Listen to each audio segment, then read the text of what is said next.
The Great Trouble, A Mystery of London, the Blue Death, and a Boy Called Eel by Deborah Hopkinson. Chapter 3 Thief! Thursday, August 31st. It's like breathing soup, Abel Cooper complained, same as he had every morning for a week.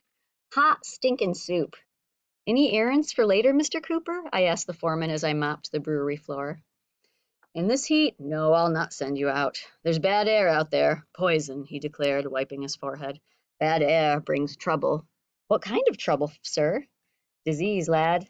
Since ancient times, folks have known that bad air, what they call miasma, is the cause of disease. And that's what we've got now. Noxious, poisonous air. It smells like, well, you know. I did. We all did. Mr. Cooper, exactly which diseases does miasma cause? You name it, measles, scarlet fever, smallpox, and worst of all, the Blue Death, he answered. It's obvious when you think on it, ain't it? Bad smells cause bad things. I nodded, though I wondered how it was that Thumbless Jake, Ned, and the rest of the mudlarks were still walking around.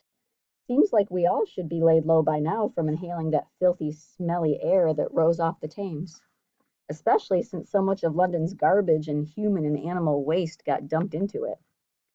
As for the heat, well, that didn't bother me so much. I had too many bad memories of winter with its tentacles of icy fog that bite into you and won't let go. But there was no denying it was hot. Hot from dawn till dark, and not a dry heat like you'll find in an oven. No, it was hot in a thick, wet sort of way, as if the sun were a giant who'd aimed his moist, stinky breath on all of us. On us all. The whole city reeked of fish, rotten fruit, horse droppings, and worse. The thick, foul air stung our eyes. Each morning the sky turned a murky yellow. That was day. It stayed that way till, hours later, the sickly yellow sky faded away to a hot, muddy gray. That was night. Even deep in the cellar of the Lion Brewery, where the stone walls made things a bit cooler, I sometimes saw little Queenie panting, her tiny pink tongue sticking out. She'd settled in well, though. Small as she was, she'd already delivered a mouse, purring with pride as she laid it at my feet. Next time go for the rats, little Queenie, I instructed. Them's the nasty ones that crawl over me at night, their long, snaky tails tickling my skin. You're a big girl now. Take 'em on. Mr. Cooper was a regular brick. If he could spare us messenger boys from traipsing all over in the horrible stinking heat, he did. Maybe that's why it happened. Maybe it had something to do with us being so cooped up. I can't say for sure. What I do know is that if I'd thought my troubles were over for the week, I was gravely mistaken. I'd finished mopping and was dumping the bucket in the courtyard when Hugsy Huggins tapped me on the shoulder. Pushed would be a better way to say it.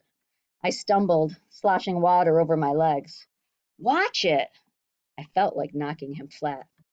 You're wanted, Eel. My stomach lurched. Herbert, Hugsy Huggins, was the nephew of the Lion's owners, the Huggins brothers, John and Edward. Hugsy had a pumpkin-shaped head and grimy yellow hair. He smelled of onions and burps.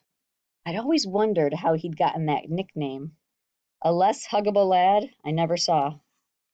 Who wants me? My uncle does. Mr. Edward? I asked hopefully. Mr. Edward was my favorite. He was a fair man who cared about his workers. As for his older brother, I made it my business to stay out of his way. Uncle John needs to see you, Hugsy said. He couldn't keep the sneer off his face. Mr. John Huggins to you. What about? I snapped, suddenly suspicious. Something didn't feel right. I've been doing my job, working harder than you. Hugsy just shrugged, his plump lips twitching as though he was trying not to laugh. What was he up to? As I followed him up the passageway to the office, I tried to stay calm. I'll be able to handle whatever he doles out, I told myself. After all, I can hold my own with Thumbless Jake. Maybe I was just extra jittery on account of what Thumbless Jake had let on about Fisheye. Or maybe Abel Cooper's talk about the bad air carrying poison was getting to me. But I couldn't keep from feeling like I was headed for something dark and unknown. It was a little like wading into the deepest part of the river at high tide, without even a lantern in my hand. Mr. John Huggins was all business. He sat ramrod straight behind a large oak desk, surrounded by tall stacks of papers. I stared at the battered tin box in the center of his desk. I felt a hot flush of anger stain my cheeks. That's mine, you weasel! You've been in my things!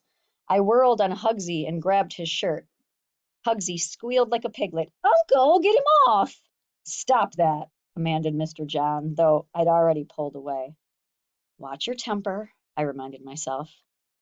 Mum's warnings came back to me. Try to be more like your grandpa. He was the mildest man I ever knew.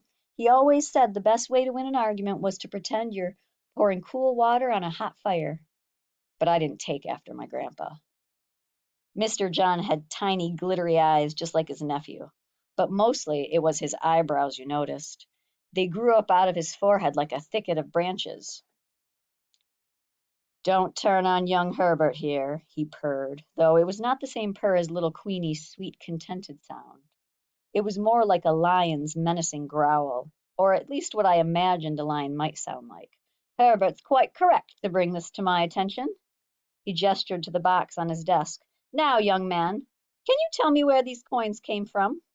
They're mine, I spluttered stupidly. I think you know that stealing is grounds for instant dismissal, Mr. John said coldly.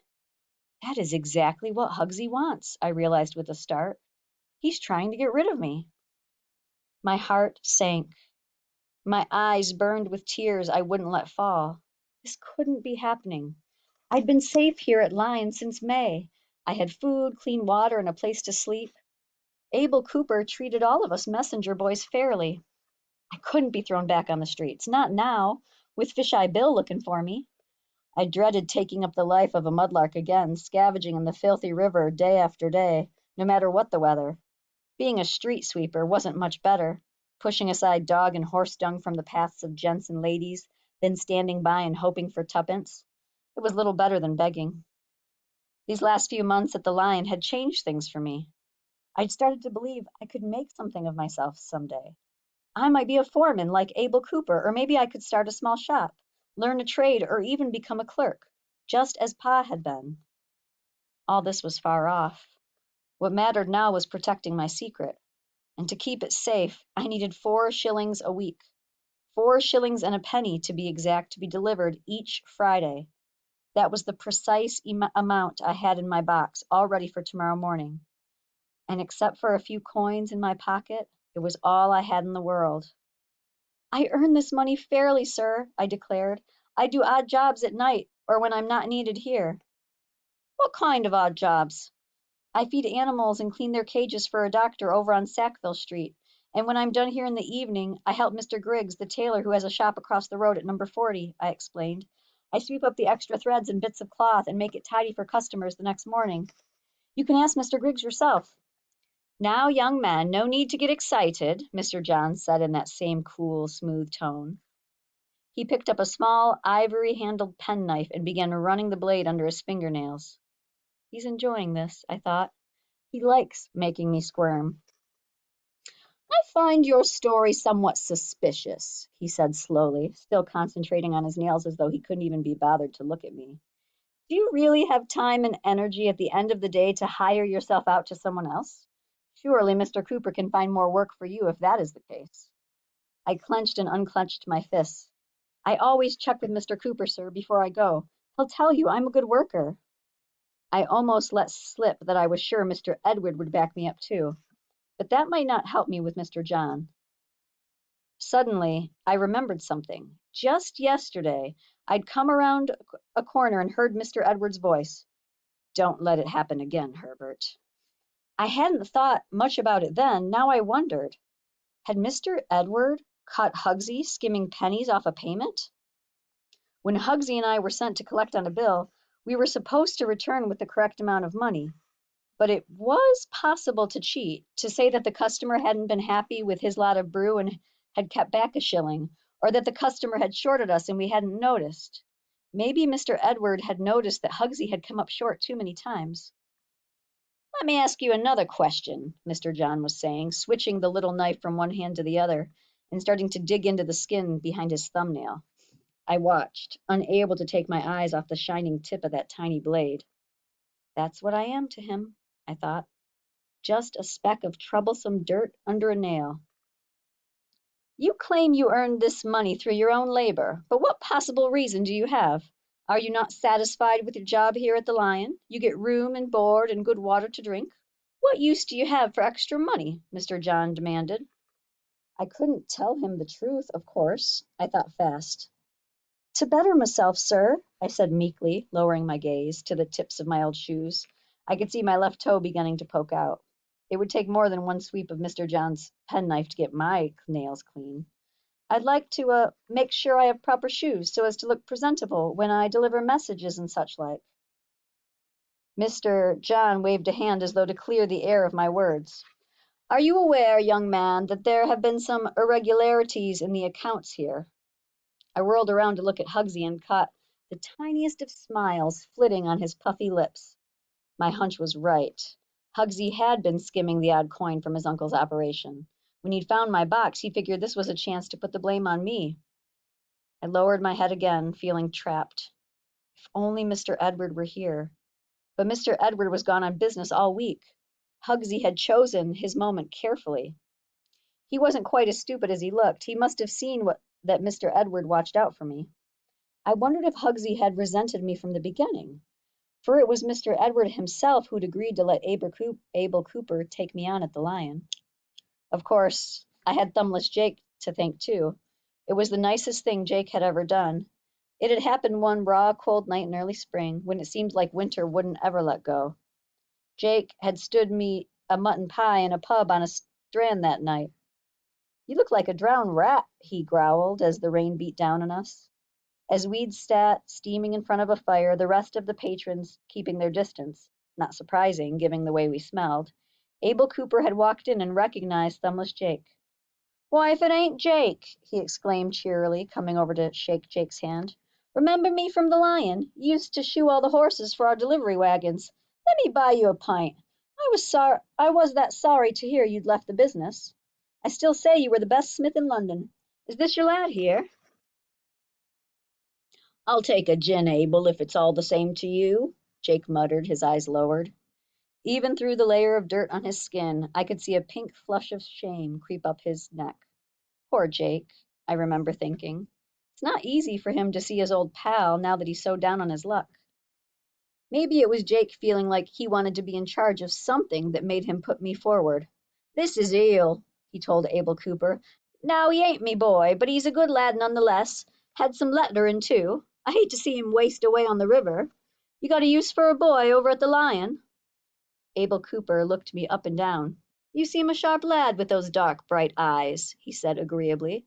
Are you willing to work hard, boy? Oh, yes, sir.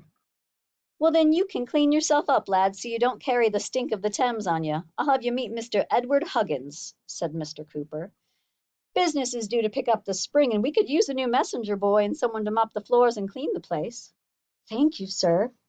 You'll have to pass muster with Mr. Edward, of course, but he's a kind gentleman, not a bit like his brother, Abel Cooper said. Come to Broad Street in 2 weeks, lad, and get yourself cleaned up.